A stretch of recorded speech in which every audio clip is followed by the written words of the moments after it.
What's up, Lawn Kid? So today's actually the day, and that is that I'm actually going to be taking down my Christmas lights today. I know it looks really good, but I'm sorry. If you want to be the dominator, you have to take your lights down. Now, I want you to know that with this method, there's really no classy way to taking them down.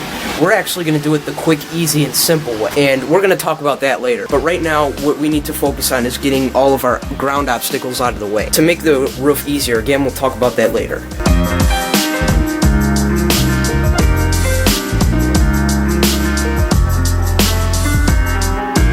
So there's not really much to the ground lights except pulling them out one by one. Now, there is one thing I am going to tell you. You want to look for a day where the ground is soft, and really when the ground is wet, because you can easily pull the lights out then. You don't want to look for a snow day like I did here. This is bad practice, but I didn't have a choice, and it is what it is, right? Anyway, what I'm going to do is I'm just going to pull the lights out one by one, and there is one tip I'm going to give you. Take advantage of the fact that these lights are more reachable and save every single clip you have.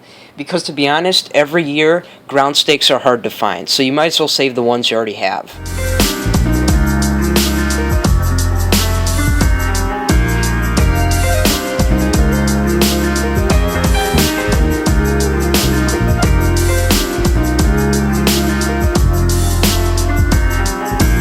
Alright, so we got the ground all cleared up. This is the quick, simple way I was talking about earlier.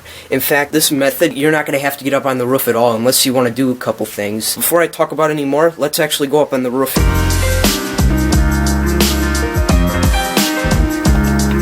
So what we're actually going to do is we're going to pull all these down from the ground. Okay, so before we go ahead and do this, we need to ensure that a couple things are okay first. One, we need to make sure that the gutters are empty, and so don't ask me how I know this. The thing is, when your gutter's filled up this time of year, the water inside happens to freeze up. You might lose a lot of clips, and you might get the lights, and you might break a couple strands. So in this case for me, you could see I'm perfectly dried out.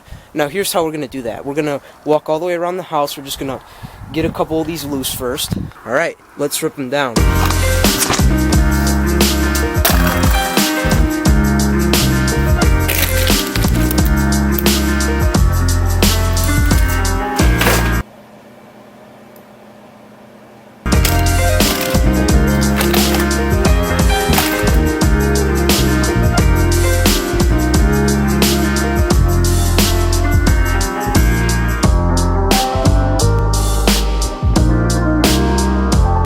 See, even going through, we saved more than I thought we would. Alright guys, we are all done. Here's our pile. There you go, something pretty simple, something you can probably do this weekend. I'm Jake the Lawn Kid, and I'll see you guys next week.